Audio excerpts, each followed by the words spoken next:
Listo, chicos. Bueno, ¿se acuerdan que la clase pasada nosotros estábamos estudiando el tema de las catástrofes como juicios divinos? Algo que la gente muchas veces le cuesta entender, le cuesta aceptar sobre todo.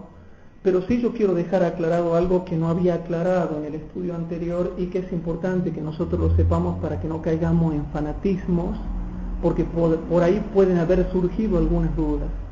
Cuando damos estos temas de manera fervorosa, a veces tendemos a irnos al extremo al considerar que Dios es injusto y malo. Nunca vayan a pensar, hermano, que Dios es injusto, que es cruel o que es malo como Satanás lo quiere hacer aparecer. Todos los castigos que Dios da en este mundo son justos y son para beneficio de la humanidad, tanto los castigos de misericordia como los castigos de ira, que son dos tipos distintos de castigos que da Dios. Todos son para beneficio de la humanidad y para que lo conozcan mejor a Dios. Sin embargo, hermanos, yo creo que en todas las naciones del mundo, y aquí también en Argentina, y sobre todo acá en Tucumán, yo creo de que también aquí hay maldad. Sobre todo vamos a hablar de Tucumán, porque yo el otro día hablaba de China, de la India, y no hablamos de la Argentina, entonces se puede prestar a malas interpretaciones. Pero si nosotros nos llegamos a concentrar acá en Tucumán, vemos la corrupción política que hay. Hoy en día acá no conseguís trabajo si no sos amigo de un político. Esa es una de las grandes leyes que hay. Hasta tal punto que los adventistas tienen que trabajar independientemente en su mayoría de los casos. Aquí también vemos muchos asaltos, ladrones, gente que mata a veces por un par de zapatillas. En Tucumán te pueden pegar un tiro y te matan. ¿Y acaso también eso no trae los juicios de Dios? Alguien puede quizás, si yo digo esto, bueno, pero ¿por qué cuando hace un par de años vino una de las grandes inundaciones que vino acá en Tucumán, ¿sí?, como consecuencia de una gran lluvia que hubo, ustedes van a ver que las villas miserias quedaron totalmente inundadas? Y uno dice, pero ¿cómo puede ser posible si esa gente pobre, humilde, que haya sufrido esas cosas? Pero también tenemos que razonar con lógica que a veces en las villas miserias es donde se vende la droga, donde hay promiscuidad, donde hay borrachera, donde hay alcoholismo. Yo he trabajado en villas miserias acá en Tucumán, he visto gente que se prostituye, que hace prostituir a sus hijos, he visto hombres de villas miserias que se vuelven transexuales y se vuelven transexuales para poder vender su cuerpo porque no tienen otra forma de trabajar. Gente que vive en la violencia, gente de las villas miserias, chicos, que sale a robar y después vuelven a las villas miserias. O sea que cuando nosotros vemos el trasfondo que hay detrás de todo eso, vamos viendo por qué se dan las cosas. Hola Mario, siéntese, tome asiento, por favor. Qué bueno que ha venido. ¿Sí? Tome asiento. ¿Cómo anda? Bien. Calor, ¿no? Qué calor, sí. Justo estamos estudiando, ya bueno. hemos empezado en el estudio, ¿sí? Entonces, hermanos, cuando estamos hablando de estas cosas, yo les quiero aclarar algo. Hay que ver bien el trasfondo de cada cosa para que no se malinterprete. Tucumán también es digno de las disciplinas de Dios, porque hay robos, hay violencia, hay mucha droga, hay violencia familiar, hay los jóvenes acá deshonran mucho a los padres, mucha fornicación entre los jóvenes acá en Tucumán, ¿sí?, una de las principales provincias de la Argentina, junto con Córdoba, Buenos Aires, mucha fornicación. Pero por sobre todo lo que yo quería aclarar, hermano, es lo siguiente. Cuando hablamos de la disciplina de Dios, dice Apocalipsis lo siguiente, vamos rapidito, porque esto se tiene que entender bien, hermanos. Porque Satanás puede tomar partido de los temas que a veces dan los predicadores para querer dejarlo a Dios mal, como que Dios fuese injusto. En Apocalipsis 3, ustedes ya lo conocen. ¿Capítulo 3? Apocalipsis capítulo 3, al final de la Biblia. En Apocalipsis capítulo 3 dice el versículo número 19 y 20. Noten, hermanos. Apocalipsis capítulo 3, versículos 19 y 20. Yo reprendo y castigo a todos los que amo. Sé pues celoso y arrepiéntete. Precisamente te estoy castigando, dice Jesús.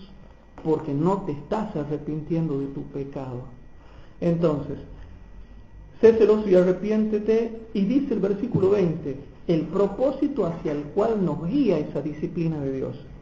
He aquí yo estoy a la puerta y llamo, si alguno oyere mi voz y abriere la puerta, entraré a él y cenaré con él y él conmigo. O sea, llegaremos a tener una comunión íntima y mutua.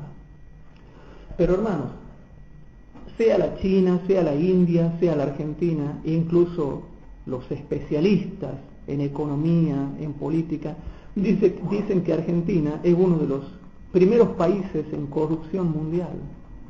Entonces no le echemos la culpa a los africanos, o a los rusos, o a los franceses, o a los ecuatorianos, porque nosotros también tenemos corrupción acá en nuestro país y a veces Dios envía disciplinas.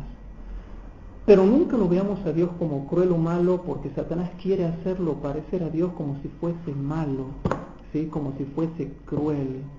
Hermanos, Dios es un Dios de amor, y a pesar de que castiga fuerte, también perdona a lo grande. Por eso dice el profeta Miqueas, Jehová es amplio en perdonar. ¿Sabían eso, hermanos? Vamos a ver Miqueas capítulo 7.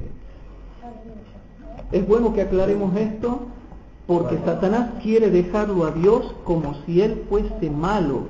O sea, Satanás es perverso, Satanás es malo, pero lo quiere dejar a Dios con los atributos de él.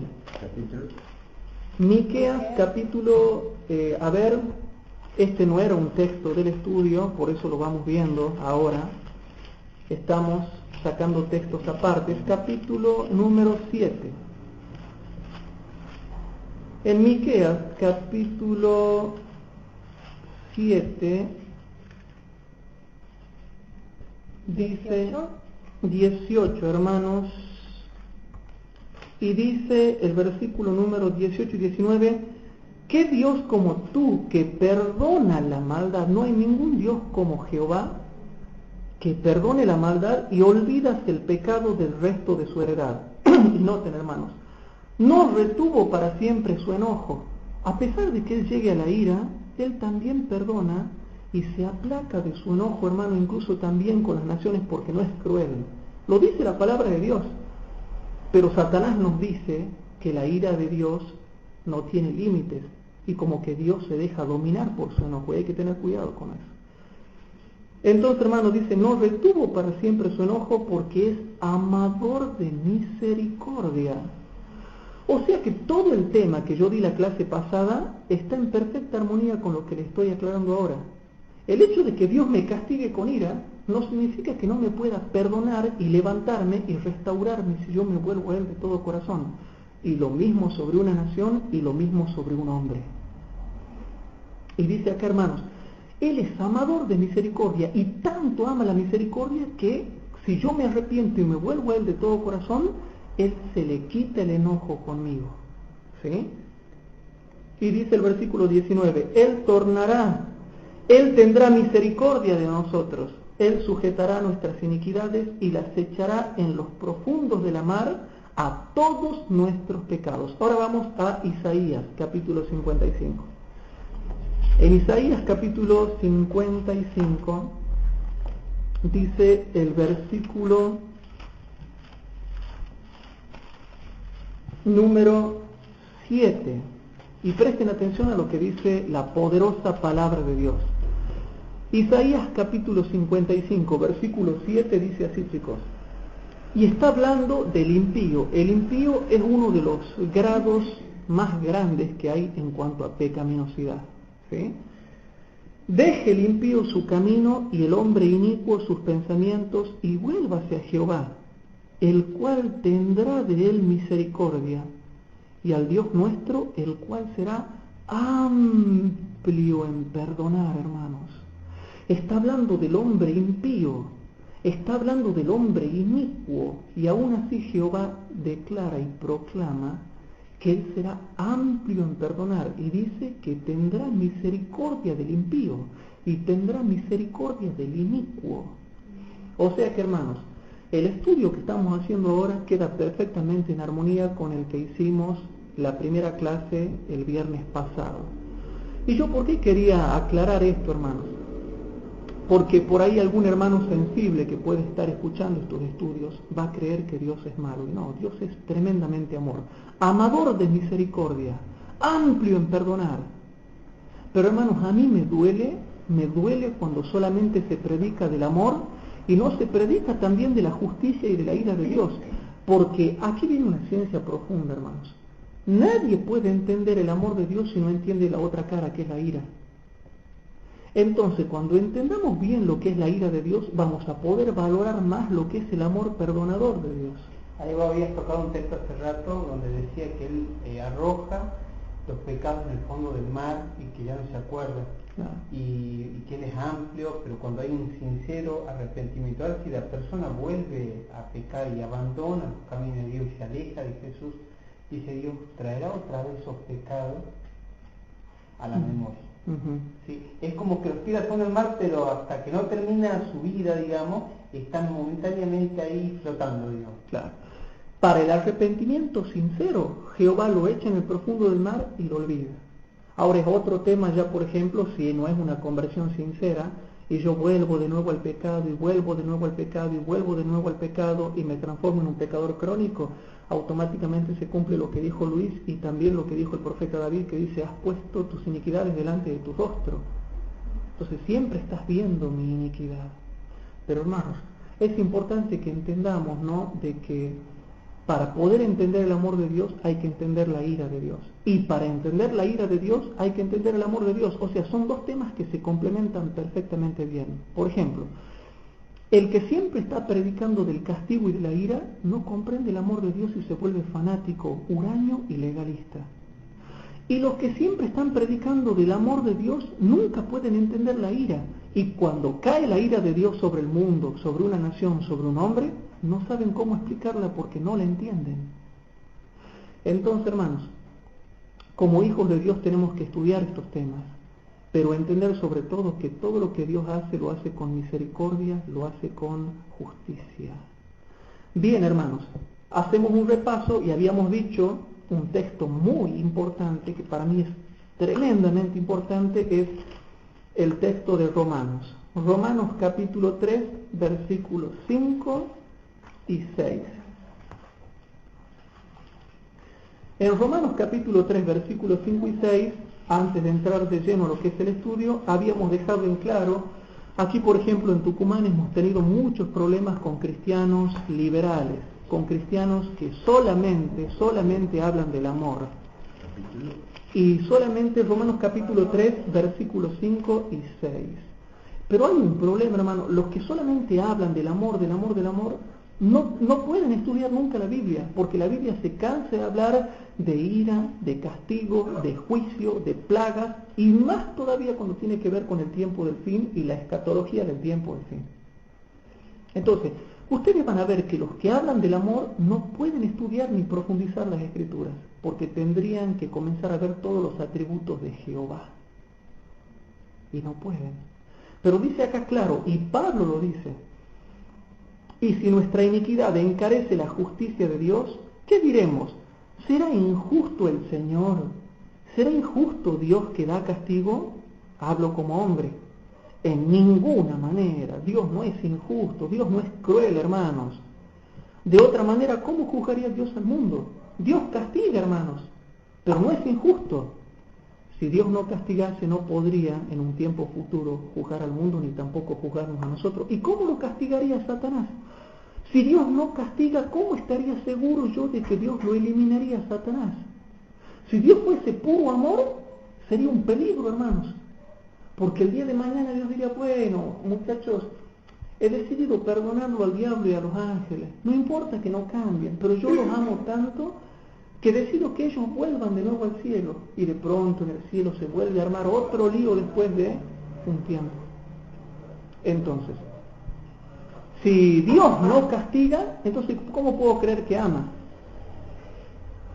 Si no estoy seguro del castigo de Dios, ¿cómo podría estar seguro del amor de Dios, hermanos?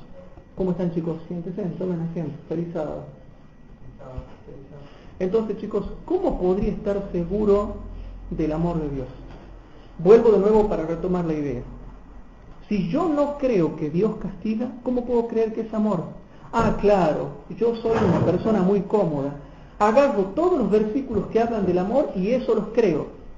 Pero después cuando me presentan todos los versículos que hablan de la ira, del castigo, que se encendió la ira de Jehová, ah no, eso eran simbólicos. Eso no significa lo que quiere decir. Entonces, ¿cómo puedo creer una gama de versículos y no creer la otra gama de versículos? Entonces, hermanos, yo creo que tenemos que equilibrarnos para poder saber bien cómo son las cosas. Habiendo dejado en claro eso para que Satanás no gane ventaja sobre nosotros, declaramos unánimemente que Dios es amor. Y yo tengo hecho un estudio, hermanos, de profundización, donde yo te muestro que hasta un pecador que comete pecados mortales, que no tenga la luz y que sí tenga la luz, Jehová lo puede perdonar. Algún día les voy a mostrar un estudio profundo que se llama Los pecados mortales y el pecado contra el Espíritu Santo. Y vamos a ver que incluso Dios puede perdonar eso.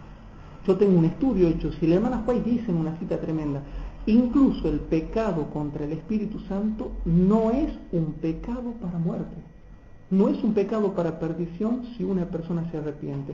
Y una de las tantas citas que hablan de eso está en el comentario de Elena de White, que es el tomo 7A, donde ella lo explica poderosamente eso, y aparte de muchas otras citas más.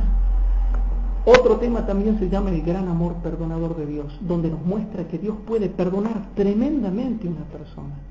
Y esto lo dejamos en claro para que Satanás no gane ventaja sobre nosotros y no nos volvamos fanáticos sin entender en profundidad lo que realmente es el carácter de Dios.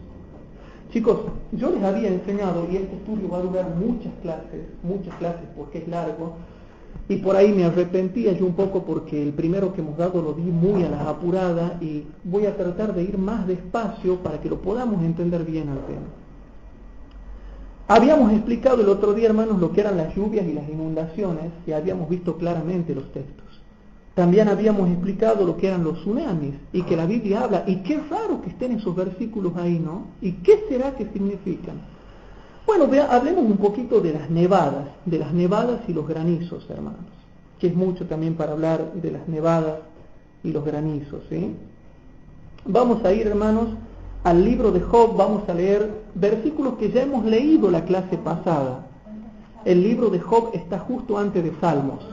Antes de Salmos está Job. Job capítulo 38, versículos 22 al 30. Anoten.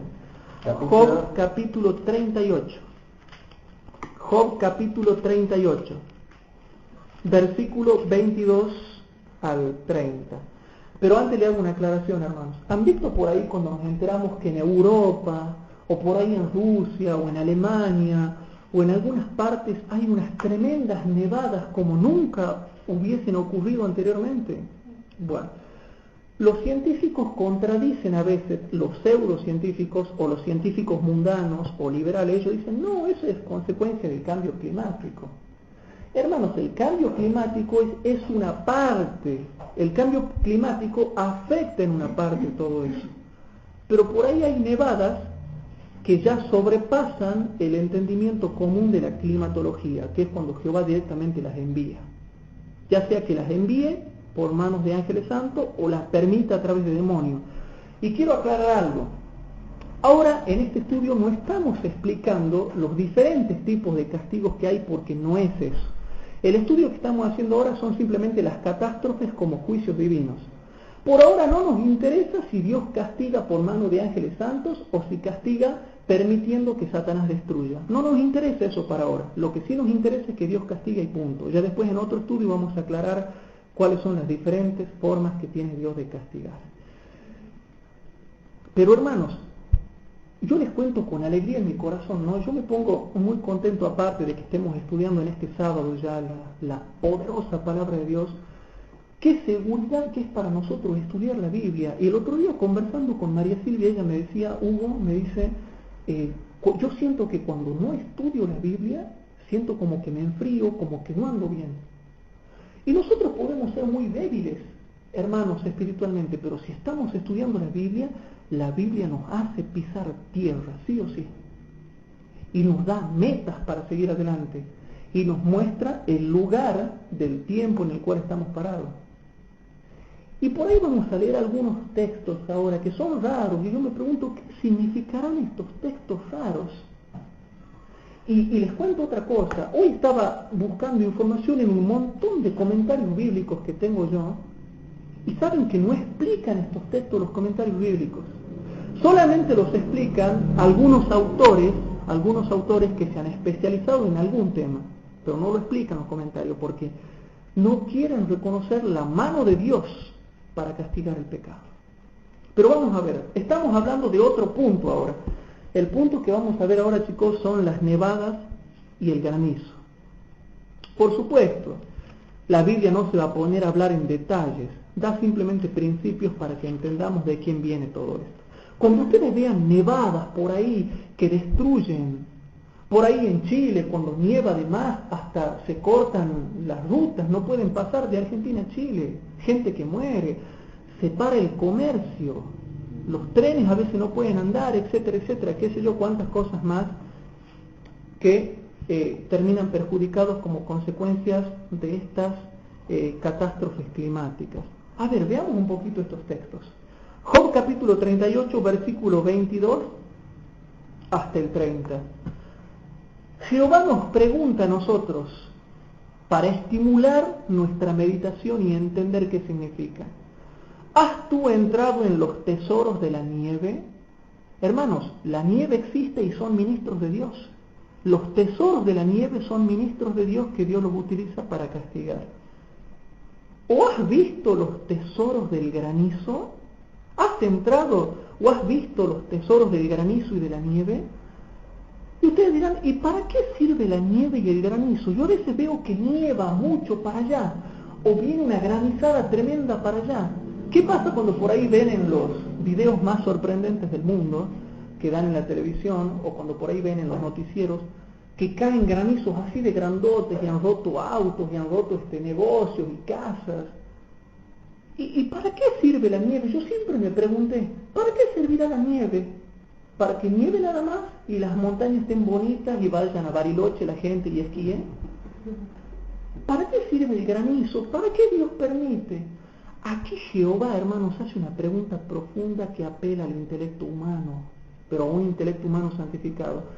Y hace una pregunta medio rara y dice, Luis, Emilio, Mimi, ¿has entrado tú en los tesoros de la nieve? ¿O has visto tú los tesoros del granizo? Y uno pregunta, ¿y para qué, Señor, tengo que entender estas cosas y verlas y entrar en ese tesoro? Dios dice, fíjate bien en el granizo y la nieve, porque eso es de lo que te estoy por hablar. ¿Para qué sirve? Si seguimos leyendo, dice, lo cual tengo yo me reservo estas cosas, dice Dios, la nieve y el granizo. El tesoro de la nieve y del granizo me los reservo yo, dice Jehová. O sea que no es simplemente la Pachamama, o la Madre Tierra, o la Madre Naturaleza, o simplemente el cambio climático. No, es algo que yo me lo tengo reservado. Qué hermoso que es estudiar la Biblia, hermanos. Aquí nos muestra que esas son cosas que Jehová las tiene en su poder y en su mano. Y yo pregunto, ¿para qué las tiene reservadas? ¿Para qué Dios se guarda la nieve y el granizo? Y dice así, lo cual tengo yo reservado para el tiempo de angustia, para el día de la guerra y de la batalla. Bueno, este versículo tiene varias aplicaciones. Este versículo, hermanos, cuando habla del granizo, se refiere específicamente a la séptima plaga de Apocalipsis 16, que es cuando viene la liberación del pueblo de Dios, que ya pronto ya lo tengo preparado, el estudio de las 7 plagas, hermanos. Va a ser largo y le voy a explicar plaga por plaga qué significa cada una de esas calamidades que caerán sobre la tierra. Pero bien, aquí se aplica que el granizo Dios lo tiene reservado para la séptima plaga, pero también lo ha tenido revelado a lo largo de la historia para castigar siempre. Busquen una concordancia y van a ver que granizo Dios utilizó para castigarlo, por ejemplo, a los filisteos y a muchos enemigos de Jehová en los libros de Crónicas y Reyes, cuando peleaban contra Israel. Venían los filisteos a atacar y Dios les mandaba granizo y los destruía. También cuando liberó a los egipcios con las 10 plagas de Egipto, también les mandó granizo. Hay muchas veces en las cuales Jehová utilizó el granizo como un arma de su tesoro para castigar a los enemigos del pueblo de Dios. Eso queda claro. O sea que tiene dos aplicaciones, una a la séptima plaga y otra a todas las veces que Dios castigó a lo largo de la historia a gente que estaba en contra de la verdad o en contra del pueblo de Dios, o gente que pecaba. ¿Sí? Dice, lo cual tengo yo reservado para el tiempo de angustia, para el día de la guerra y de la batalla. Y noten estas preguntas que hace Jehová. ¿Por qué camino se reparte la luz y se reparte el viento solano sobre la tierra? ¿Quién repartió conducto al turbión? ¿Por qué a veces viene un remolino o un tornado y se va para allá y no para allá? ¿Quién les reparte el camino por donde tienen que ir? Jehová. La respuesta es Dios. O sea que Dios también domina el turbión y el camino de los relámpagos y truenos. ¿Por qué le cae un rayo a una persona y a otra no? ¿O por qué cae un rayo sobre acá o sobre allá? Yo tenía un amigo de la iglesia que me contaba lo siguiente. Este chico tenía un padre que era muy malo, era perverso, era muy cruel. Él me contó la historia. Y el padre le pegaba a la madre, la malmataba a la madre a golpes. A veces estaba la madre durmiendo y él venía y la arrancaba de la cama y la tiraba al piso y le pegaba. Le pegaba muy feo hasta que la dejaba morada, pero le pegaba muy mucho. Aparte él salía y se iba con otras mujeres. Se iba con otras mujeres y hacía su vida con mujeres y encima volvía borracho a la casa y le llegó a pegar tan fuerte a la mujer que la mujer se volvió una mujer casi insensible y curtida por la vida. Y después yo investigué y averigüé cuál fue el fin de esta persona. Y me enteré que esta persona iba, hermanos, en un auto un día andando y de pronto le cayó un rayo. Había una ventisca y le cayó un rayo y lo fulminó al auto, lo incendió, lo destruyó. Quedó carbonizado, no se le encontraron ni los huesos. Y qué casualidad, ¿no? Porque sabían ustedes que si un rayo cae sobre un auto, es muy difícil que una persona muera porque tiene aislantes. O sea, los neumáticos aíslan, no te podés morir, es imposible. Entonces, qué raro que ha sido fulminado. Y después, en esos tiempos creo que salían los diarios en muchas partes. ¿Y por qué el rayo justo fue por ahí? ¿Y por qué carbonizó algo que no tenía que carbonizar? Hay gente que le ha caído un rayo, yo he visto en Discovery un montón de gente que le ha entrado el rayo por acá y le ha salido por allá y están bien. ¿Y por qué este rayo carbonizó el auto? Y lo mató este hombre, y lo incendió el auto y quedó carbonizado. ¿Por qué? Hermanos, ¿por qué tenía que seguir el relámpago y el rayo justo ese camino y caer en ese auto? Fíjense el versículo número 25. ¿Quién repartió conducto al turbión y camino a los relámpagos y truenos, haciendo llover sobre la tierra, sobre el desierto donde no hay hombre, para hartar la tierra desierta e inculta y para hacer brotar la tierna hierba? Entonces nosotros contestamos, Jehová es el que hace eso. Jehová les reparte el camino al relámpago y al trueno. Versículo 28 hasta el 30 dije, ¿verdad? ¿Tiene la lluvia padre? Claro, Jehová. ¿Y quién engendró las gotas del rocío? Jehová. ¿De qué vientre salió el hielo? Jehová lo produce. ¿Y la escarcha del cielo? ¿Quién la engendró? Dios creó todo, hermanos. O sea que cuando Dios envía la nieve, el hielo y la escarcha, viene de Jehová porque el contexto inmediato lo dice. El contexto inmediato lo dice. Versículo 30. Las aguas se endurecen a manera de piedra y congélase la haz del abismo. Pero si yo leo el contexto, el versículo 23 dice, todas estas cosas de las cuales vengo hablando en el contexto, dice Jehová, según el verso 23, lo cual tengo yo reservado para el tiempo de angustia y para el día de la guerra y para el día de la batalla, para todos esos tipos de situaciones. ¿Se dan cuenta, hermanos, que... Bueno, el contexto es lo que sigue hablando.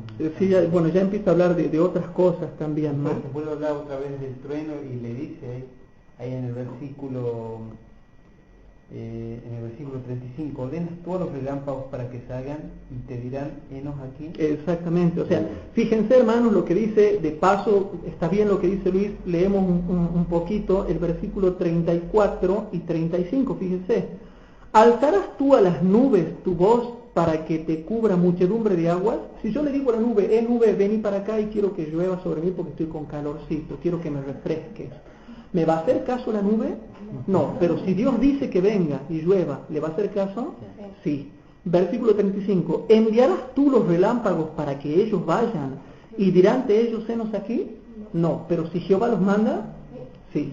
Hermanos, esto te muestra que más allá de que Dios ha dispuesto las leyes físicas de la naturaleza, y por ahí si hay alguna persona científica que está escuchando esto, o algún profesional, no vaya a creer que yo digo que no hay leyes comunes de la física. Sí, hermanos, hay leyes comunes de la física que Dios las respeta. Pero más allá de las leyes físicas que Dios ha creado y que Él las respeta, están las acciones directas de Dios sobre las leyes de la física, que es otra cosa. Por ejemplo, un rayo siempre sigue el camino de menor resistencia. Pero si Dios quiere, puedo hacerle que me caiga sobre mi cabeza. Y no necesariamente es el lugar de menor resistencia. No sé si me explico. De manera que la Biblia deja aclarado que la escarcha que se forma, el hielo que cae en la tierra, el granizo que cae, la nieve que hay, las nevadas que caen, el trueno, los relámpagos, Jehová es el que da la orden para que esas cosas pasen. Hermanos, vamos a ver Ageo capítulo 2, versículo 14 y 17. En Ageo capítulo 2, versículo 14 y 17 dice lo siguiente. Ageo capítulo 2, el profeta Ageo. 779. Ageo capítulo 2, versículo 14 y 17. 79. Hermanos, si Dios nos está revelando todas estas cosas, toda esta ciencia profunda, ¿no tenemos que estar conscientes del actuar de Dios en este planeta? ¿Y no tenemos que instruir a la gente acerca de las cosas que pasan? En Ageo capítulo 2, versículo 14 y 17, ya en los tiempos del profeta Ageo, noten lo que dice la palabra de Dios. Y respondió Ageo y dijo: así es este pueblo y esta gente delante de mí, dice Jehová, y asimismo toda obra de sus manos y todo lo que aquí ofrecen es inmundo. En los tiempos de Ageo, el contexto dice que esta gente andaba en pecado, se portaban mal. Y el versículo 17 dice Jehová, ¿no? Porque el profeta está hablando en nombre de Dios y dice lo que ha hecho Dios. Y dice así: os herí con viento solano, y con tizoncillo, y con granizo, en toda obra de vuestras manos, mas no os convertisteis a mí, dice Jehová. Ya en los tiempos de Ageo, en los tiempos antiguos, dice que Jehová los hería con granizo, con viento tempestuoso, con viento solano, con granizo. Y uno puede decir, no, y qué casualidad. ¿Sabían ustedes que les hago una pregunta, hermano? ¿En los tiempos de Ageo había calentamiento global? No. ¿Cambio climático había? No. Sí. Les enseño algo para que sepan. Cambios climáticos siempre ha habido en la Tierra. Siempre se han producido cambios climáticos, pero no calentamiento global. Una cosa es cambios climáticos y otra cosa es calentamiento global. En los tiempos de Ageo no había calentamiento global. O sea que ningún científico me puede venir a decir: lo que pasa es que eso era causa del calentamiento global. En ese tiempo no había calentamiento global. Cambios climáticos sí, pero no necesariamente producidos por un calentamiento global ni nada que ver. Bueno, son dos cosas distintas. Por ejemplo, en el diluvio, digamos, el clima era perfecto. El clima era perfecto. ¿Por qué Dios se valió de los elementos para hacer todo eso? Muy buen ejemplo. En el tiempo del diluvio, hermanos, no había calentamiento global. ¿Y por qué vino semejante catástrofe? Entonces, hermanos, ya en los tiempos de Ageo, cuando no había calentamiento global, ni tampoco había el efecto invernadero, ¿sí?, Dios mandaba granizo y viento tempestuoso y viento solano, y ahí ya no tenían excusa los científicos, porque no había calentamiento global. Entonces, ¿a quién le iban a echar la culpa? ¿A la madre naturaleza? Si no estaba convulsionada en esos tiempos como está ahora. Ustedes saben que dice el profeta Daniel: y se aumentará la ciencia, tanto bíblica como todo tipo de ciencia, la ciencia científica como la ciencia teológica. Y a partir del año 1700, cuando se aumenta la ciencia, comienza la revolución industrial, porque la ciencia trae como resultado la revolución industrial. Y la revolución industrial nos fundió a todo en el tema de medio ambiente, porque el invento de las máquinas, de los aceites, de los combustibles, trajo como consecuencia que se produzcan residuos químicos, residuos de gases que contaminan toda la atmósfera. O sea que eso ha hecho peor. Yo creo que con el aumento de la ciencia en el año 1700 y la revolución industrial, el mundo se comienza a contaminar mucho más tremendamente. Pero ya en los tiempos de Ageo, hermanos, caía granizo y nevada, lo cual nos demuestra que Dios siempre ha estado castigando con estos medios. En los tiempos de los profetas siempre castigó. Pero ahora ya no castiga. Hoy en día la gente habla de que Dios no castiga. Antes sí, antes castigaba con granizo, castigaba con plagas, castigaba con diluvios, castigaba con nevadas, castigaba con inundaciones, castigaba con terremotos. Ahora ya no. Ahora todos los terremotos y catástrofes que hay son casualidad. Y nosotros somos más buenitos. Y nosotros somos más buenos. ¿Cómo se da la casualidad que los catástrofes han aumentado peor y el pecado se ha dado más sobre la tierra? Claro, qué casualidad que ahora hay más catástrofes que antes. Hermanos, no. Dios cambia. Dios no cambia. ¿Amaba en el Antiguo Testamento? ¿Castigaba en el Antiguo Testamento? ¿Ama en el Nuevo Testamento? ¿Castiga en el Nuevo Testamento? Claro que sí, hermano. Una persona inteligente que tiene lógica se da cuenta de eso. Entonces, hermanos, vemos que Dios, como castigaba en el Antiguo Testamento, en el Nuevo Testamento hoy en día está castigando. Yo por ahí renegaba, ¿no? Porque decía, estaba viendo un programa católico y decía, el catolicismo ha llevado prosperidad a todas las naciones a donde ha entrado. Y los estudiosos decimos que no, los estudiosos que estudiamos la Biblia decimos que no, porque ustedes ¿sabían ustedes que los países católicos son los más pobres del planeta? Los países católicos son los más pobres. Fíjense, todo lo que es Ecuador, México, Argentina. Pero por favor, no me hablen de Francia como país católico, porque les explico. Francia es católico, pero él hace separación entre iglesia y Estado. Es un país que, aunque es católica, también tiene protestantes. Y aparte, los franceses han sido muy inteligentes. Ellos han sabido hacer la separación entre iglesia y Estado. O sea que no me lo cuenten como católico. No me hablen de España, porque España no es potencia. Aparentó ser potencia porque en el último conflicto que hubo se alió con Estados Unidos y salió a emerger en el plano político. Pero ya no es la España de la Edad Media que iba con barco y conquistaba todo lado, no. Y si me van a hablar de Rusia, Rusia también tiene catolicismo, pero no lo podemos considerar católico porque lo que abunda ahí es la iglesia ortodoxa, exactamente, la iglesia ortodoxa, o sea que no lo contemos. Inglaterra no es católico, ¿sí? Tiene muchas diferencias. La poderosa iglesia anglicana, hermanos, no es como la iglesia católica, y es un país próspero.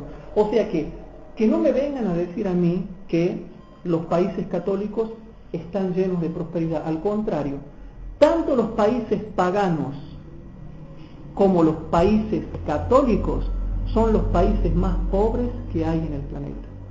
Qué casualidad que Estados Unidos, que es protestante, es uno de los países más poderosos.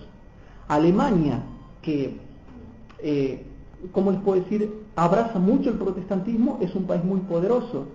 Inglaterra, que es anglicano, es muy poderoso.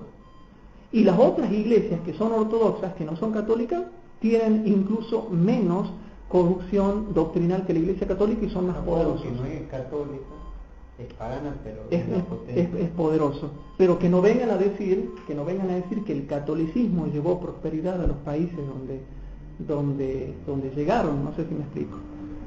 De manera que, hermanos, a lo que quiero llegar es esto. Dios está castigando, hermanos, en todas partes de la tierra, y a esto era lo que yo quería llegar para que me entiendan lo que me están escuchando. Ahora van a entender por qué la hermana Juay dice de que ya las gotas de la ira de Dios están cayendo sobre la tierra. Pero para eso hay que investigar la Biblia y para ver cómo actuaba Dios en el pasado, para saber cómo va a actuar hoy.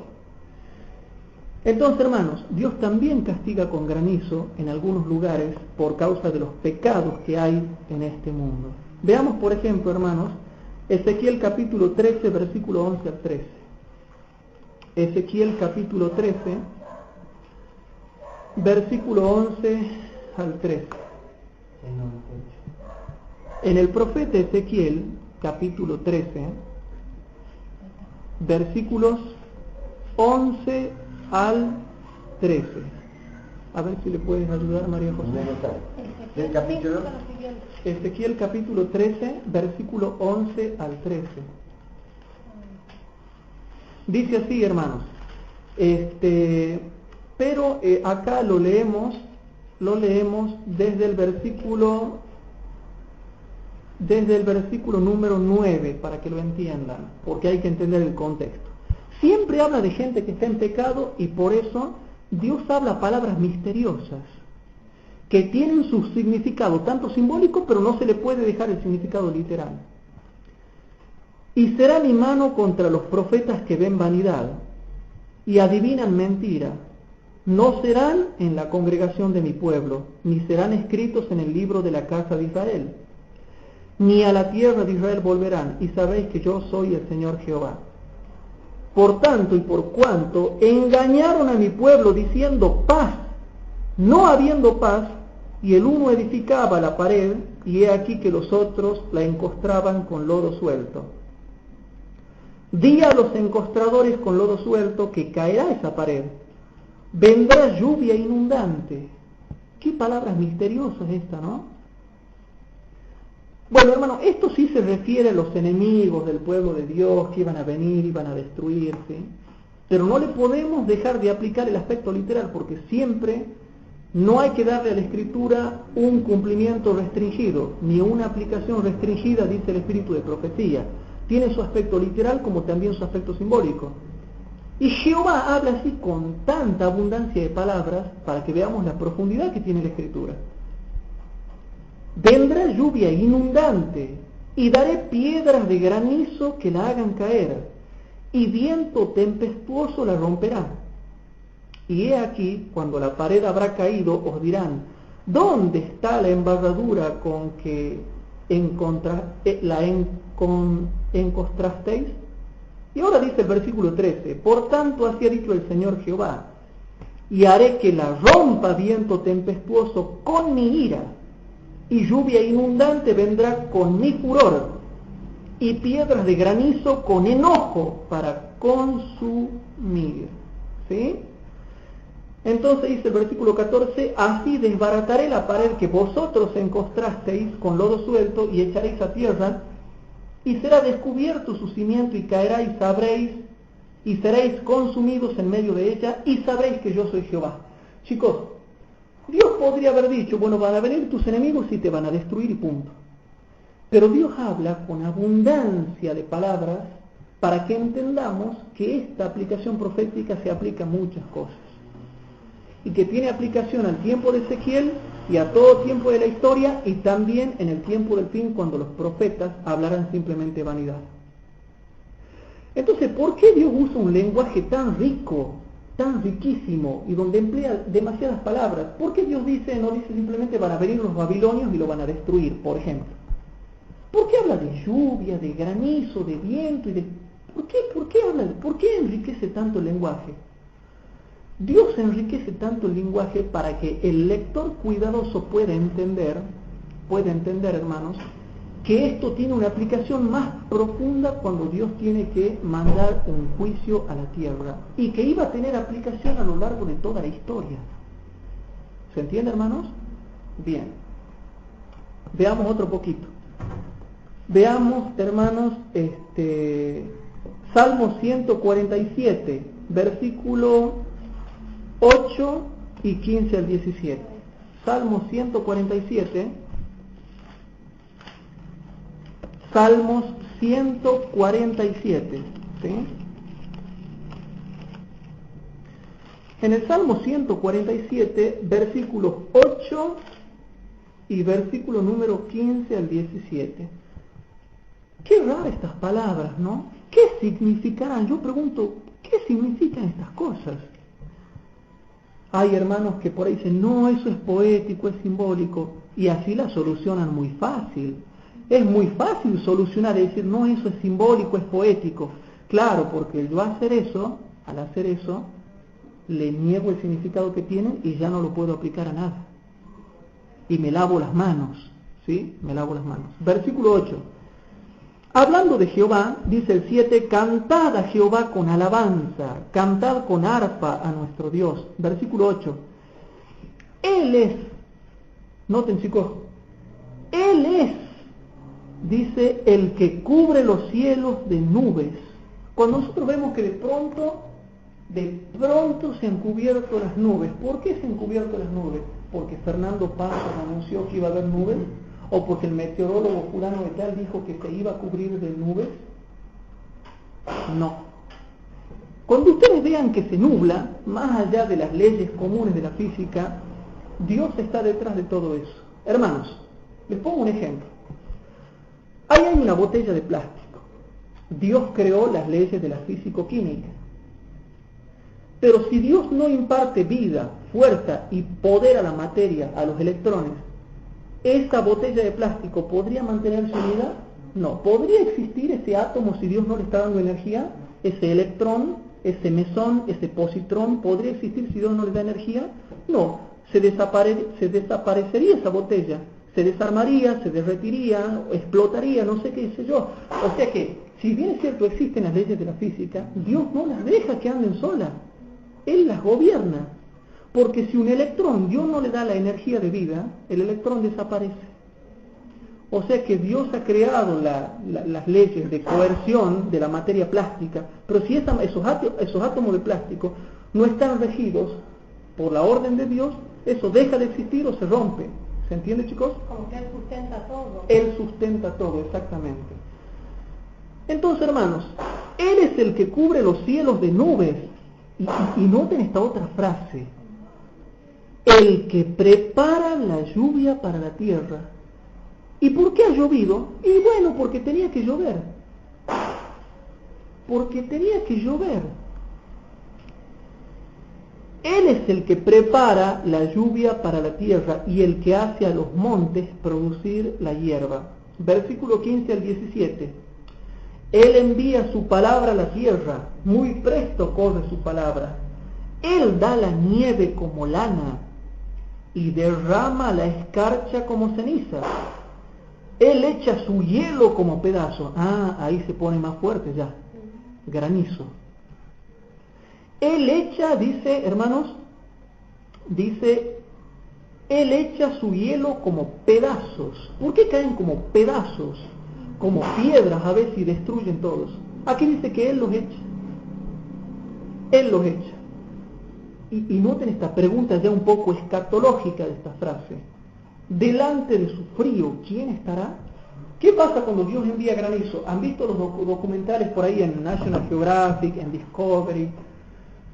Cuando por ahí viene una granizada y todos corren a esconderse. Y bueno, aquí pregunta Job, ¿quién podrá estar delante de su frío cuando Él manda su hielo como pedazos? Hace una pregunta, ¿quién va a poder estar cuando Él manda ese hielo?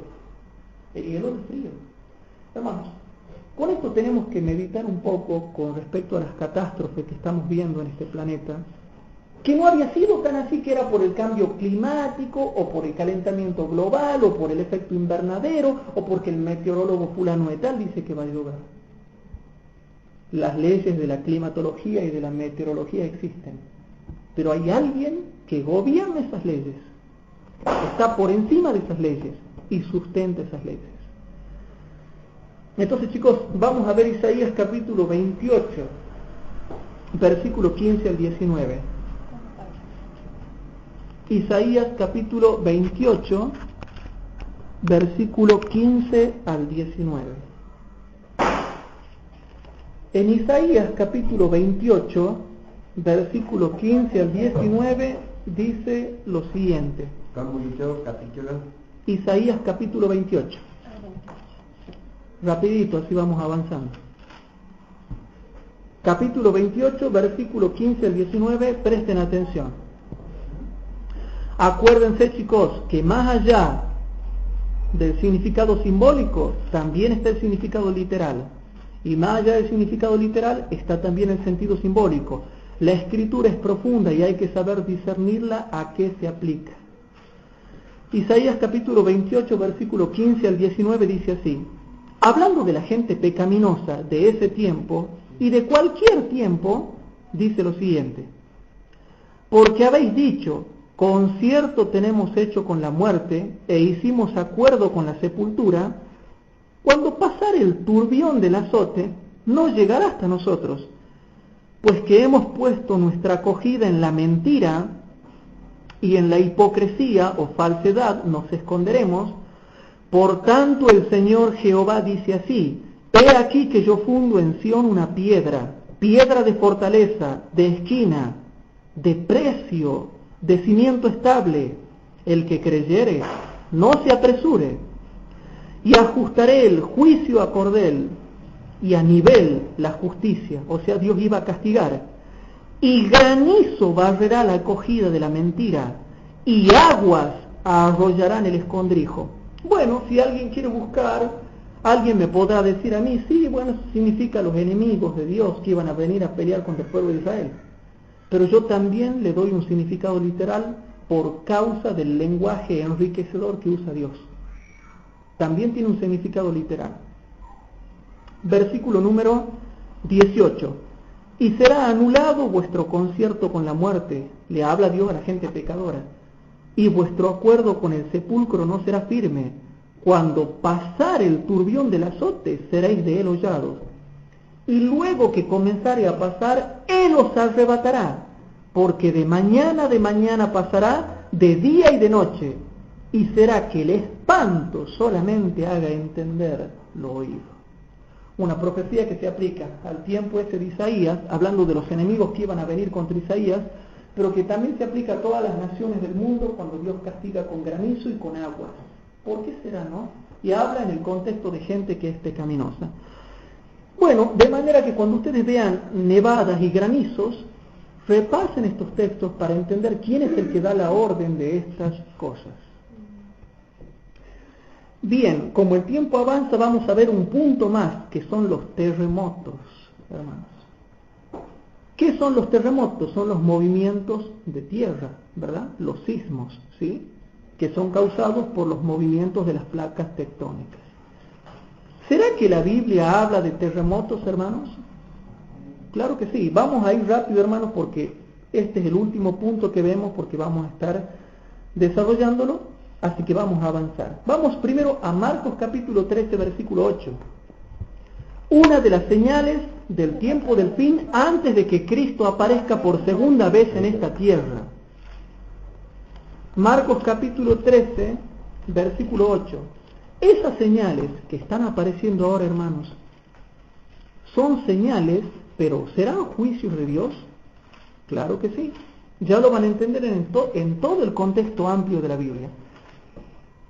Marcos 13:8 dice lo siguiente, hermanos: porque se levantará nación contra nación y reino contra reino. Eso ya de a poquito lo estamos viendo. Y habrá terremotos en muchos lugares. Aquí me quiero detener en esto, hermanos. Prepárense, porque pronto vamos a ver un cumplimiento más amplio de Marcos 13:8. Hasta hace poco vemos un terremoto allá en Japón, otro allá en Pakistán, otro en Irán, y bueno, pero son pocos, en 2 o 3 lugares. Pero ¿qué va a pasar cuando este versículo se cumpla y los terremotos sean en muchos lugares a la vez? Hermanos, ¿ustedes se están preparando cuando haya un terremoto en China, otro en Japón, otro en Argentina, otro en Rusia, otro en Alemania, otro en Ecuador, otro en Bulgaria y a la misma vez? ¿Y uno tras de otro? ¿Qué va a pasar cuando empiece a haber terremotos ya en muchos lugares a la vez? Bueno. Ahí vamos a sacar el grupo, dormir cabeza. Ahí vamos a tener que dormir en carpas ya para que no nos... Capaz que la carpa se nos cae encima. Noten, chicos. Y habrá terremotos en muchos lugares, hermanos. Y habrá terremotos en muchos lugares. Y noten, chicos, y habrá hambres y alborotos, principio de dolores serán estos. Vamos a ver otro texto, veamos otro texto. Lucas 21:11, Lucas capítulo 21, versículo 11. Capítulo. Lucas capítulo 21, versículo 11. Señalale. No, ya está.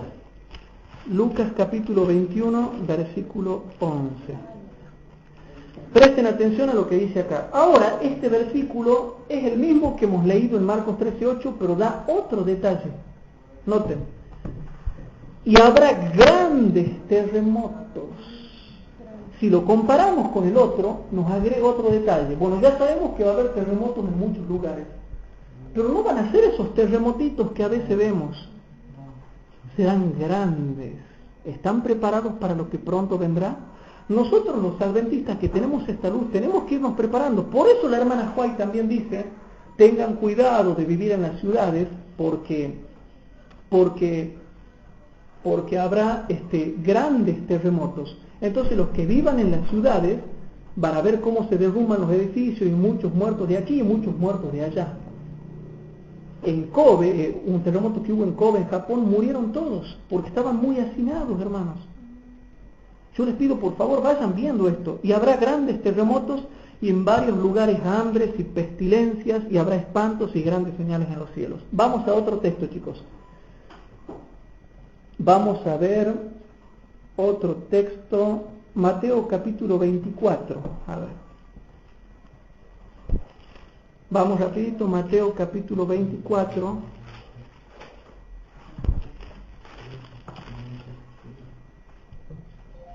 En Mateo capítulo 24 dice el versículo número 7.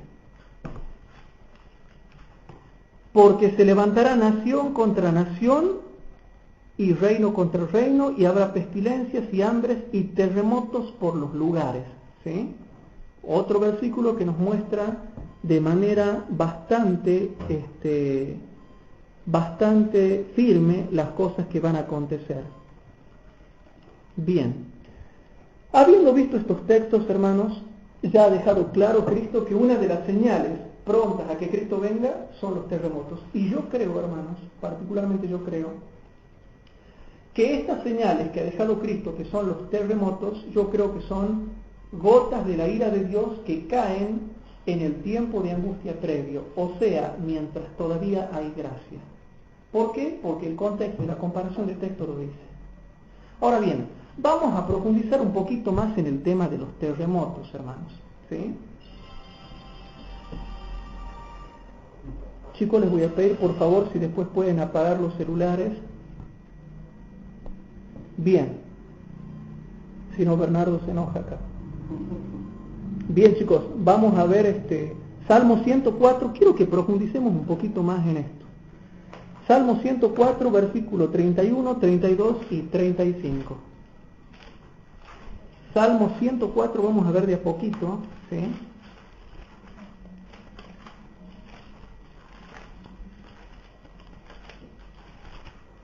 Salmo 104, vamos a tratar de profundizar y meternos un poco más en el tema de los que serían los terremotos. Salmo 134. 104, ¿verdad?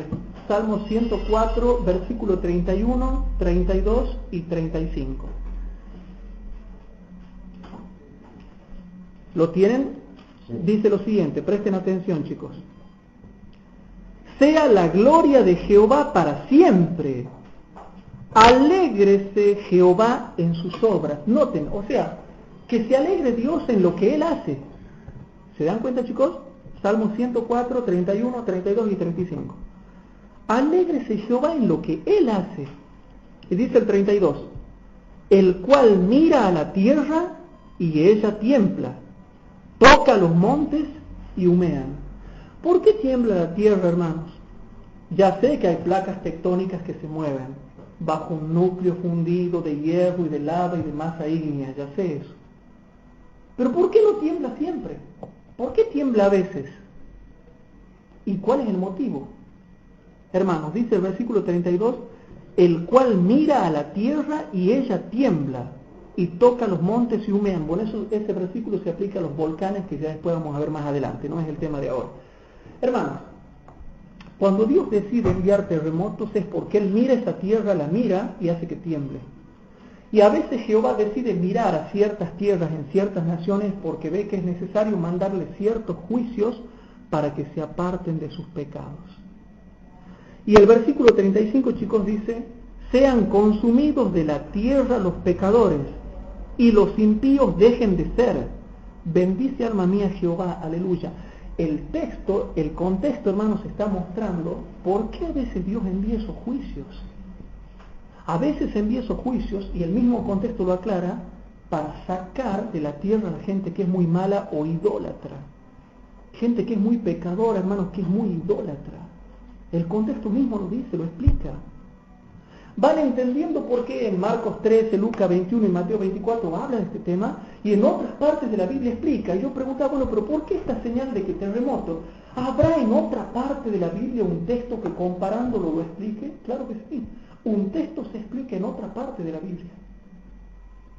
Jehová mira ciertas tierras y se enoja porque ve la maldad que hay, y envía temblores, envía terremotos. Ya van a ver cuando lleguemos a la parte de los volcanes, vamos a explicar por qué se dan los volcanes, por qué a veces erupcionan. Bien, chicos, vamos a ver Jeremías capítulo 10, versículo 10. Jeremías capítulo 10. Vamos avanzando un poquito más. Jeremías capítulo 10, versículo número 10.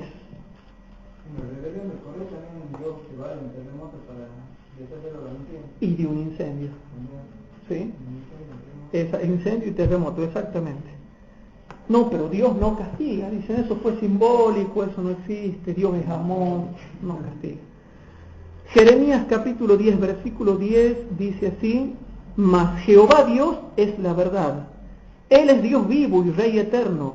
A su ira tiembla la tierra, y las gentes no pueden sufrir su indignación. Las gentes, las naciones. Cuando hay terremotos fuertes, hermanos, yo no puedo decir que es simplemente una casualidad cataclísmica. Entonces, si es casualidad cataclísmica, ¿para qué está escrito todos estos textos? Y le estoy mostrando todas las catástrofes con textos, ¿y para qué están escritos? ¿Para que signifique otra cosa que es lo que dicen los científicos? Entonces, hermanos, ¿qué es? ¿O es lo que dicen los científicos, hermanos queridos, o es lo que dice la Biblia? La Biblia te explica, y los científicos no saben que la Biblia explica, y muchos teólogos de envergadura tampoco saben que la Biblia lo explica. Si Dios quiere mirar Tucumán ahora, y quiere castigarlo, Él puede mirarlo y va a temblar la tierra con el solo hecho de que Jesús, de su lugar santísimo, mire, que Jehová mire, que la divinidad mire, hermanos, y tiembla la tierra. Y cuando Dios manda un terremoto, las gentes no pueden sufrir su saña. Yo me acuerdo cuando he visto los terremotos en Arabia, en Irán, en Kobe, en Japón, en Turquía. Yo realmente veo que las gentes, las naciones en plural, no pueden sufrir la hazaña cuando Dios se enoja. ¿Y saben por qué Dios se enoja, hermano? Porque la gente es muy mala, muy idólatra, muy dura. Y Dios a veces se enoja y pega una mirada y Dios le saca la soberbia. Y este versículo tiene aplicación a lo largo de toda la historia de la tierra. ¿Por qué? Porque Dios a lo largo de toda la historia ha enviado terremotos, castigos, y Él ha mirado muchas naciones para hacerlas temblar. Siempre ha hecho temblar, porque se enojaba Dios. ¿Van entendiendo un poquito más que todo tiene que ver con el enojo de Dios frente a la maldad del hombre? Dios no es malo, nosotros somos los malos, nosotros somos los crueles, los idólatras. El mundo, nosotros, abunda en este mundo el pecado, la fornicación, el adulterio, la violencia, la explotación, la prostitución, el aprovecharse del débil, hermanos. ¿Van entendiendo un poquito más por qué se dan los terremotos? Nahum capítulo 1. Nahum, profeta Nahum, capítulo 1, versículo 3 al 6. Nahum, capítulo 1, versículo 3 al 6.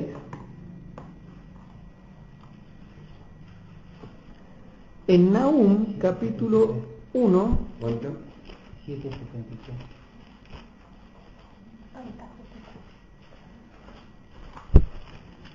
en el profeta Nahum, capítulo 1, y la hermana Huay aplica también estos textos por inspiración divina que se refieren a los terremotos, como ya lo vamos a leer. En Nahum capítulo 1, versículo número 3 al 6, y qué casualidad lo que dice el 2. ¿Qué es lo que venga, Jehová, hermanos? Dios celoso y vengador es Jehová. Vengador es Jehová y Señor de ira, dice mi versión antigua.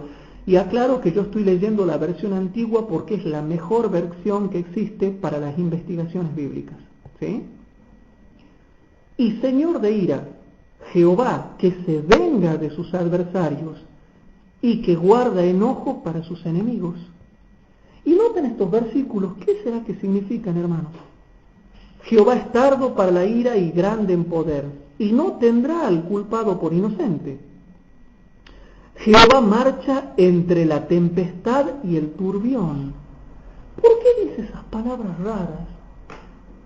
¿Será que Jehová se mueve en medio de esos cataclismos para dar a conocer su nombre? Claro que sí.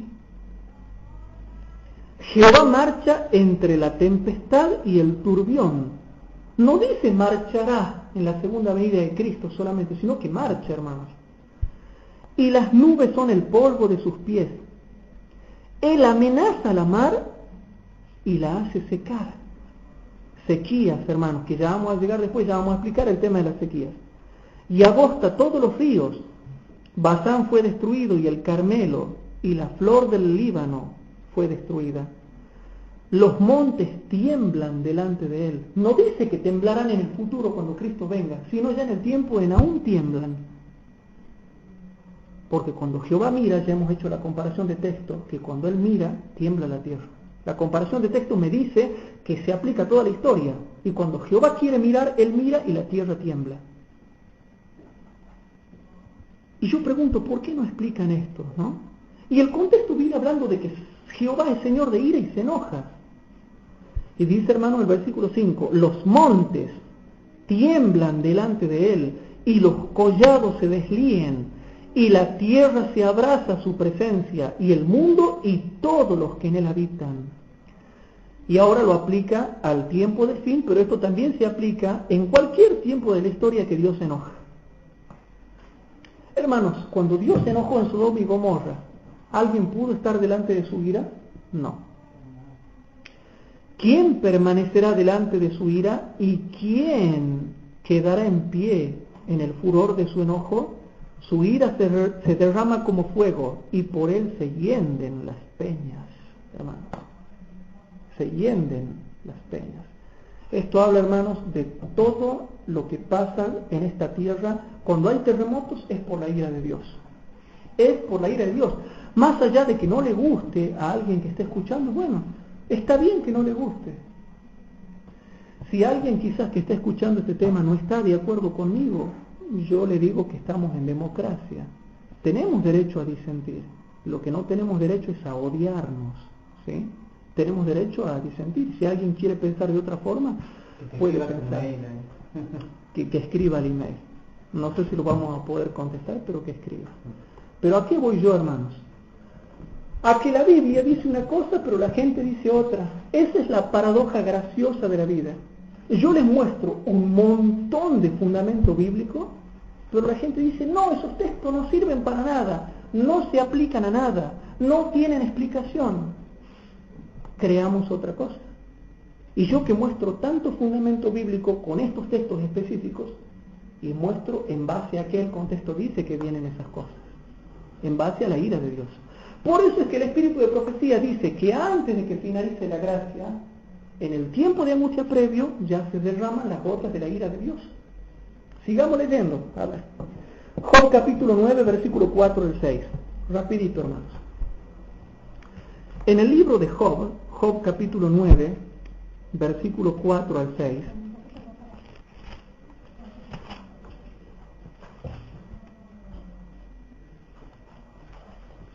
Capítulo 9. Job capítulo 9, versículo 4 al 6. ¿Por qué la Biblia habla tanto de esto, hermano? La Biblia tiene respuesta para todas las dudas del hombre. Para que nadie diga, ay, no sé por qué será que ha habido un terremoto, no sé por qué será que ha habido una sequía, no sé por qué será que ha caído granizo. ¿Y por qué no sabemos si la Biblia explica?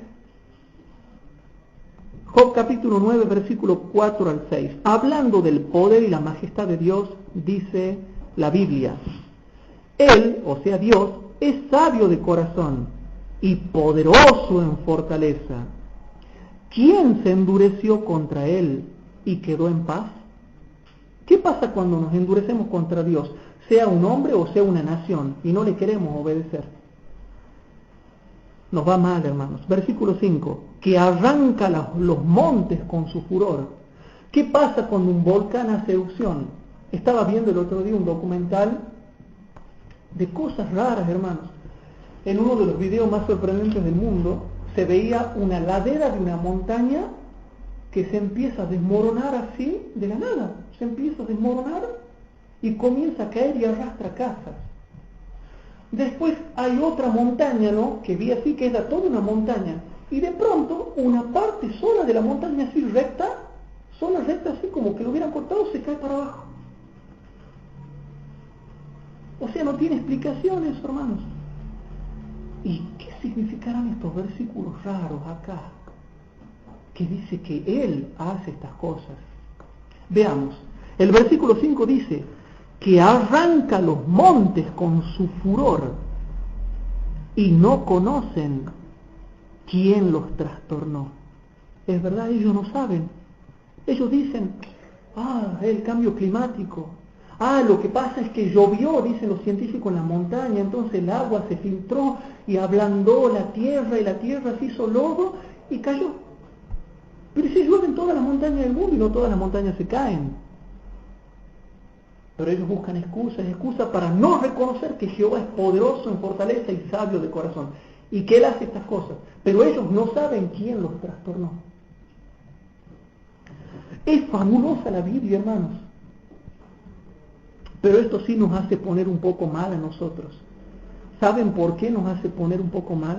Porque vemos que cuanto más aumenta la tecnología, más aumenta también el pecado. Y nos ponemos mal, hermanos, ¿saben por qué? Porque ahora estamos viendo, la Biblia da luz para que entendamos que como se están acrecentando todas estas catástrofes, vemos que se acrecentan como juicios. Y eso significa, hermanos, de que el mundo está mal y podemos discernir que la venida de Cristo Jesús a la tierra se acerca. Pero, hermano, es fabuloso el versículo 5, que arranca los montes con su furor y no conocen quién los trastornó. Los japoneses, cuando tuvieron ese gran terremoto en Kobe, ellos habrán dicho, no sabemos por qué ha pasado esto. Nos quedó sin entender. Será una placa tectónica que justo pasa la falla geológica por abajo. Y ya está, y ahí no van a solucionar. Hermanos, yo he visto todo lo que es el mapa de las placas tectónicas en la Tierra. Y hay placas tectónicas por todos lados, y no por eso todas las naciones son destruidas. Y dice la Biblia, hermanos, y ellos no saben quién los trastornó a los montes y a la tierra. En cambio nosotros sí sabemos, porque el contexto viene hablando de Dios. Nosotros sí sabemos quién es el que está enviando o permitiendo estas catástrofes. Versículo 6, que remueve la tierra de su lugar y hace temblar sus columnas. Hermano, es fabulosa la Biblia. Yo cuando estudiaba este tema podía alabar el nombre de Dios y gozarme en la gloria de Jehová. Lo alabo porque es sabio de corazón y lo alabo porque veo que es poderoso en fortaleza. Y si Dios enviase un terremoto acá en Tucumán, yo me postraría y diría, Señor, cuán poderoso es tu nombre. Si tú lo has enviado es porque nosotros estamos mal, no porque tú seas malo, sino porque nosotros somos malos.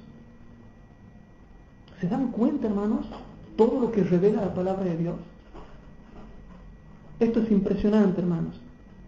Y qué bueno que María Silvia nos acompaña en esta noche. Qué bueno que Mario ha venido. ¿Sabe por qué Mario? Yo estoy muy contento que usted haya venido, porque El estudiar la Biblia, Mario, y para ustedes que son nuevitos en la fe, gente que está viniendo que es nuevita en la fe. Sí, la repaso de estudio. Muy bien, les comento por qué, hermanos. El ser adventista y el estudiar la Biblia como los adventistas estudian es para valientes, no es para cualquiera. Y repito, la Biblia contesta las preguntas más profundas que se hace el hombre. Y el ser adventista y el entender realmente todas las cosas que están pasando requiere estudio de la Biblia. Y no cualquiera tiene el valor de venir a estudiar la Biblia. Hay que tener mucho valor, hermanos, para estudiar y conocer estas grandes verdades. Bien, chicos, leamos otro texto. Isaías capítulo 54, versículo 10. Isaías capítulo 54, versículo 10. En Isaías capítulo 54, versículo 10. El capítulo 34, ¿no? 54. Isaías 50. capítulo 54, versículo número 10. Aquí, para que tengan en cuenta, vamos a leer el versículo 8, para que entiendan que siempre se habla en un contexto de pecado y de rebelión contra Dios, ¿sí? En Isaías capítulo 54, versículo 8 y 10 dice, el 8 habla, con un poco de ira escondí mi rostro de ti, por un momento, mas con misericordia eterna tendré compasión de ti, dijo tu Redentor Jehová. O sea que ellos habían pecado y Jehová se había enojado con ellos. Versículo 10, porque los montes se moverán. Está profetizando que se van a mover.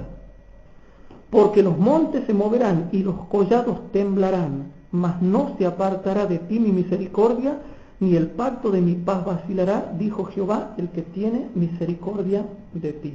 Hermanos, la misericordia de Dios no se va a apartar sobre nosotros, pero se profetiza. ¿Qué significa esto? Y yo pregunto, ¿cuándo se van a mover las montañas? ¿Y cuándo se van a mover los collados? ¿Cuándo van a temblar? ¿Cuándo se va a cumplir ese versículo? Siempre se han cumplido. Primera aplicación, se cumplen siempre. Y segunda aplicación, en la séptima plaga. ¿Sí? Bien. Isaías 40, versículo 15 al 17. Isaías capítulo 40. Pero algunos dicen, no, eso es simbólico. Es una, ¿cómo es que dicen? Es una expresión idiomática que utiliza Dios para engrandecer su majestad. 15 al 17. Es una expresión idiomática, un lenguaje figurado. Yo les voy diciendo que con todos los versículos que vamos leyendo es mucho lenguaje figurado para que no signifique nada. Isaías capítulo 40, versículo 15 al 17. Dice así, hermanos. He aquí que las naciones son reputadas, y noten, hermano, aquí habla de las naciones, Argentina, Japón, la India, Colombia, Irán, Pakistán, etc. He aquí que las naciones son reputadas como la gota de un acetre y como el orín del peso. He aquí que hace desaparecer las islas como polvo, con temblores, con huracanes, con inundaciones. Él hace desaparecer las islas como polvo. Ni el Líbano bastará para el fuego, ni todos sus animales para el sacrificio. Como nada son todas las gentes delante de él, y en su comparación serán estimadas en menos que nada y en lo que no es. Aquí muestra que Jehová a veces hace desaparecer las islas con terremotos, con erupciones volcánicas, con inundaciones, con huracanes. Estaba viendo documentales, hermanos, que con terremotos han desaparecido islas, con huracanes han sido borradas muchas islas, hermanos. Y aquí lo dice. Y estas cuestiones de las ciudades escondidas, por supuesto, debajo del... Que se hundieron en el diluvio, también. Pero ¿se cumple o no se cumple, hermanos? Veamos otro texto, hermanos. Vamos a ver otro texto, hermanos. Job capítulo 14, versículo 18 al 20. Job capítulo 14. En el libro de Job, capítulo 14, versículo 18 al 20, dice lo siguiente.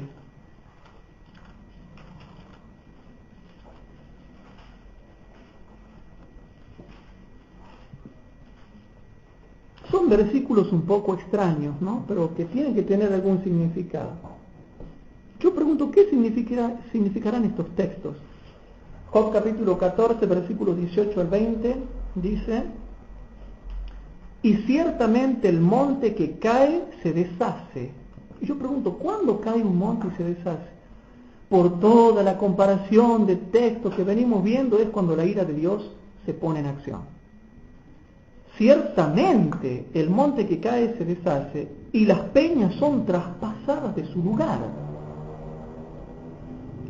Bueno, las piedras son desgastadas con el agua impetuosa que se lleva el polvo de la tierra. De tal manera haces tú perecer la esperanza del hombre. O sea, también con castigos hace perecer la esperanza del hombre. Para siempre serás más fuerte que él, y él se va. Demudarás su rostro y enviaráslo. O sea, él morirá. ¿Pero en qué contexto está hablando? Cuando Dios hace mover la tierra, cuando el monte se deshace, cuando las peñas son traspasadas de su lugar. ¿Se entiende, chicos? ¿Qué significan esos textos? Nada, dicen algunos, es una expresión idiomática. Vamos redondeando para ir terminando, hermanos. Job capítulo 27, versículo 19 al 23. Job capítulo 27. Job capítulo 27, versículo 19 al 23 dice así. Y aquí me quiero detener un poco, hermanos, porque vamos a empezar a ver algunas cosas muy fuertes, hermanos. Job capítulo 27, versículos 19 al 23. El rico dormirá, mas no será recogido. Abrirá sus ojos, mas él no será. Asirán de él terrores como aguas. Torbellino lo arrebatará de noche. Lo antecogerá el solano, el viento solano, y partirá. Y tempestad lo arrebatará del lugar suyo. ¿Sí? Dice así. Y tempestad lo arrebatará del lugar suyo. Dios pues descargará sobre él y no perdonará. Hará él por huir de su mano. Y dice, batirán sus manos sobre él y desde su lugar le silbarán. Bueno, habla de una serie de calamidades que le acontecen al hombre rico. Tempestades, qué sé yo, torbellino, todo lo que ustedes se puedan imaginar que le viene al rico. Yo pregunto, ¿por qué al rico? Es lo que está por pasar ahora. Pero les voy a mostrar por qué les leo este texto, que habla de las tempestades, torbellino y qué sé yo. Santiago capítulo 5. Santiago capítulo 5. Esto ahora, hermanos, ya estamos entrando al tiempo de angustia previo, ¿sí? En Santiago capítulo 5, dice, hermanos, el versículo número 1 al 4. En el libro de Santiago, cerca de Apocalipsis, Santiago capítulo 5, versículo 1 al 4 dice, Ea ya ahora, oh ricos, llorad aullando por las miserias que os vendrán. Muchas de las catástrofes caerán sobre los ricos, hermanos. Y yo pregunto, ¿y los terremotos? Porque estamos viendo el punto de los terremotos. Llorad aullando por las miserias que os vendrán. Vuestras riquezas están podridas, vuestras ropas están comidas de polilla, vuestro oro y plata están corrompidos de orín, y su orín os será en testimonio. Y comerá del todo vuestras carnes como fuego. Os habéis allegado tesoro para los postreros días. He aquí el jornal de los obreros que han cegado vuestras tierras, el cual por engaño no les ha sido pagado de vosotros clama. Y los clamores de los que habían cegado han entrado en los oídos del Señor de los ejércitos. O sea que, hermanos, tanto Santiago capítulo 5, versículo 1 al 4, como Job 27, versículo 19 al 23, habla de tempestades y catástrofes que vendrán sobre el rico. Y aquí hay un libro, hermanos, que se llama Ciencias de la Tierra, que son todas compilaciones que la hicimos traer del decanato de la Universidad de Teología allá en Entre Ríos. Hay una compilación de citas de la hermana White. Y en la página 106 y 107 de esta compilación que se llama Ciencias de la Tierra, yo les quiero leer algo, hermanos, que habla acerca de los terremotos. Y yo pregunto, ¿qué tendrá para decir la profeta de Dios con respecto a eso y a los ricos y a las miserias que les vendrán? Y lo mismo que decía Job, que le va a venir tempestades, que le vendrán terrores, que le vendrá el torbellino, que le vendrán no sé cuántas cosas más, todo el rico. Y se acostará a dormir de noche, pero después no se despertará más. Como le ha pasado a muchos que se acostaron a dormir y vino un terremoto y no se despertaron más. Bueno, en la página 106 y 107, hermano, yo no sé, hermanos, si la Biblia lo dice y el espíritu de profecía lo dice, yo ya no sé, hermanos. Yo no sé por qué la gente cree otra cosa. Presten atención, hermanos. Dice así, ¿no? Dice lo siguiente. Bueno, hay muchas citas. Leo la primera. Las profundidades de la tierra son el arsenal del Señor. Noten lo que dice el profeta de Dios, ¿no? Las profundidades de la tierra son el arsenal. O sea que Dios tiene un arsenal. O sea que Dios es un guerrero. ¿Y cuándo ejecuta sus armas? Las profundidades de la tierra son el arsenal del Señor, de donde se sacaron las armas empleadas en la destrucción del mundo antiguo. Las aguas brotaron de la tierra y se unieron a las aguas del cielo para llevar a cabo la obra de desolación. Y noten, hermano, esta ciencia, porque la hermana Juay habla con ciencia porque conocía la Biblia. Y el Espíritu de Dios se la hacía entender. Desde el diluvio, no dice solamente en el diluvio nada más. Desde el diluvio, el fuego y el agua han sido instrumentos de Dios para destruir ciudades impías. No, Dios no castiga, pero la Biblia dice que sí, y la hermana Juay dice que también. ¿Cómo dice? Desde el diluvio, o sea, desde el diluvio hasta ahora, el fuego y el agua han sido los instrumentos de Dios para destruir ciudades impías. Y noten, hermanos, y de paso lo leo para que quede grabado, noten. Estos juicios son enviados para que los que tienen en poco la ley de Dios y pisotean su autoridad, tiemblen ante su poderío y reconozcan su justa soberanía.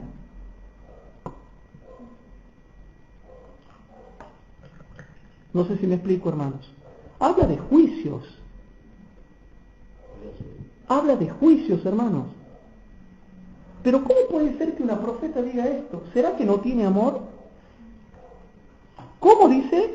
Estos juicios son enviados para que los que tienen en poco la ley de Dios y pisotean su autoridad, tiemblen ante su poderío y reconozcan su justa soberanía. Hermanos, en Japón hay idolatría, en la India hay idolatría, en muchos países católicos donde ya se exceden, porque está bien que ustedes me digan, donde fue hace poco, en Perú, hay mucha idolatría. Porque bueno, está bien que de última hagan idolatría con los santos de la Biblia, pero ¿y San la Muerte? ¿Y el gauchito Gil? ¿Y la difunta Correa? ¿Qué tiene que ver? ¿Dónde están en la Biblia? ¿Dónde fueron santos? ¿Dónde guardaron los mandamientos? ¿Cómo se llama el otro que tenemos acá también, que cuando los estudiantes van a rendir le piden? No. San Expedito. San Judas también más rápido. No, pero ese es bíblico. Judas Tadeo es de la Biblia. A otro, por ejemplo, pero hay un montón de hermanos. Tampoco está bien. Pero yo he visto por ahí en México. Judas tampoco está bien. No, adorar Claro, no se debe adorar a ninguno. Claro. Lo único que tiene que Pero adorar hermano nuestro, Claro. Pero hermanos, ¿a qué voy yo? Hay gente que ni siquiera está en la Biblia y ni siquiera fueron cristianos profesos. San Cono. El de la timba. San Cono, hermanos. ¿Y cómo se llama el que te consigue novio? San Antonio. San la Muerte, una calavera. Hermanos, hay mucha idolatría. Entonces noten lo que dice la hermana Juay. Estos juicios son enviados para que los que tienen en poco la ley de Dios y pisotean su autoridad, tiemblen ante su poderío y reconozcan su justa soberanía. Bien, leo otra cita, hermanos. Cuando se unan los rayos del cielo con el fuego de la tierra, las montañas arderán como un horno y arrojarán espantosos torrentes de lava que cubrirán jardines y campos, aldeas y ciudades. Masas incandescentes fundidas arrojadas en los ríos harán hervir las aguas, arrojarán con indescriptible violencia macizas rocas cuyos fragmentos se esparcirán por la tierra. Los ríos se secarán, la tierra se conmoverá, por doquiera habrá espantosos terremotos y erupciones. Y noten esta otra cita que es la que más me importa, hermanos. Terribles sacudidas vendrán sobre la tierra. Noten, hermanos. Terribles sacudidas vendrán sobre la tierra. Y noten esto, porque yo había comenzado hablándoles de los ricos. Y los palacios señoriales, erigidos a un gran costo, serán ciertamente montañas de ruinas. La corteza terrestre será arrancada por las erupciones de los elementos que se encuentran debajo de la tierra. Estos elementos, una vez que se liberen, barrerán los tesoros de quienes por años han añadido a sus riquezas, asegurándose muchas posesiones al precio del hambre de aquellos que empleaban. Y el mundo religioso también será sacudido terriblemente, porque el fin de todas las cosas está cerca. ¿Se entiende, chicos? Estos elementos, una vez que se liberen, barrerán los tesoros de quienes por años han añadido a sus riquezas, asegurándose muchas posesiones al precio del hambre de aquellos que empleaban como sus empleados, digamos. Si alguien quiere buscar esta cita también se encuentra en el manuscrito 24 de 1891. Repito, manuscrito 24 del año 1891.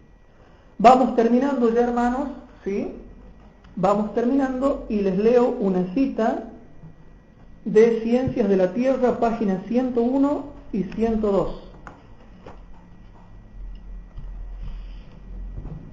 Ciencias de la Tierra, página 101 y 102. Dice así, hermanos, ¿no? Esto es impresionante. Dios hace, dice la hermana Juárez, ya terminamos, tengan paciencia. Dios hace que grandes cantidades de carbón y petróleo se enciendan y quemen. Las rocas se calientan intensamente, la piedra caliza se quema, el hierro se derrite, el agua y el fuego se encuentran bajo la superficie de la tierra. La acción del agua sobre la cal intensifica el calor y ocasiona terremotos. Pero Dios hace y ocasiona terremotos, volcanes y brotes ígneos. La acción del fuego y agua sobre los rebordes de las rocas y mineral causan fuertes explosiones que suenan como truenos amortiguados. Estas maravillosas exhibiciones serán más numerosas y terribles justo antes de la venida de Cristo y el fin del mundo, como señales de su rápida destrucción. Entonces dice, hermanos, dice otra cita, hermanos. Otra cita dice así: estas manifestaciones llevan las marcas especiales del poder de Dios. y están diseñadas para causar que la gente de la tierra tiemble ante Él. Pero ya no lo decía la Biblia. Y están diseñadas para causar que la gente de la tierra tiemble ante Él y para silenciar a aquellos que como Faraón orgullosamente decían: ¿quién es el Señor para que yo obedezca su voz? Isaías se refiere a estas exhibiciones del poder de Dios y exclama: oh, si rasgara los cielos y descendieras, para que las montañas se derritan a tu presencia, como el fuego prende el matorral y el fuego a servir el agua, para dar a conocer a tus enemigos tu nombre y para que tiemblen las naciones a tu presencia. Cuando hiciste cosas temerosas que no esperábamos, entonces descendiste, derritiéronse las montañas a tu presencia. Isaías capítulo 64, versículo 1 al 3. Hermanos, en Perfil de la Crisis Venidera, página 46, Perfil de la Crisis Venidera, página 46, y vamos terminando ya, dice lo siguiente. Tanto la Biblia como el espíritu de profecía dicen lo mismo, hermanos. Perfil de la Crisis Venidera, página 46. Dice así: salid de las ciudades, salid de las ciudades. Este es el mensaje que el Señor me ha dado. Vendrán terremotos, vendrán inundaciones, y no debemos establecernos en las ciudades malvadas, donde el enemigo es servido en toda forma y donde Dios es olvidado con frecuencia. Debemos hacer planes sabios para amonestar a las ciudades y al mismo tiempo vivir donde podamos proteger a nuestros hijos y a nosotros mismos de las influencias contaminantes y desmoralizadoras que tanto prevalecen en estos lugares. Hermanos queridos, Evento de los últimos días, página 26 y 27. Evento de los últimos días, página 26 y 27. Vamos terminando y dice así.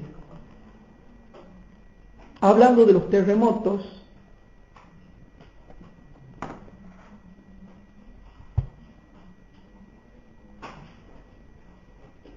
dice así. Y esta cita también está en Testimonios para los Ministros, página 421, ¿no? Ya ha llegado el tiempo en que en un momento podremos estar pisando tierra firme y en el siguiente la tierra estará moviéndose debajo de nuestros pies. Ocurrirán terremotos cuando menos se los espere. ¿Se entiende, hermanos?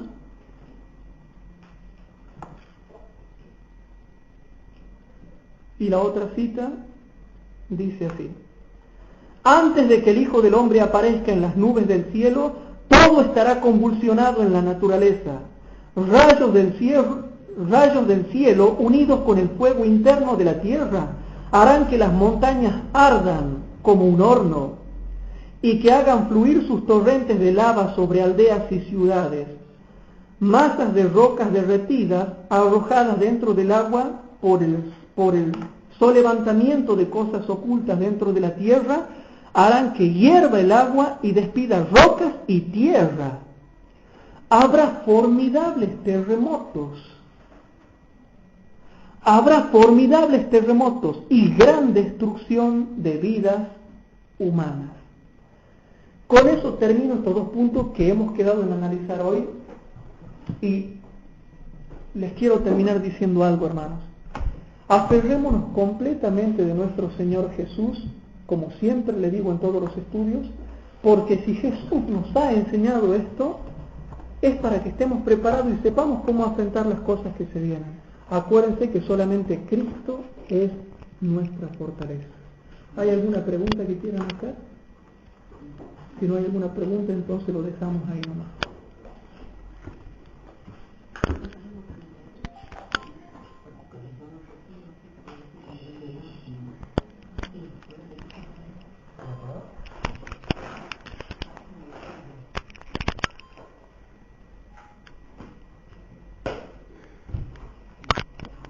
¿Que me haya un poquito conmigo?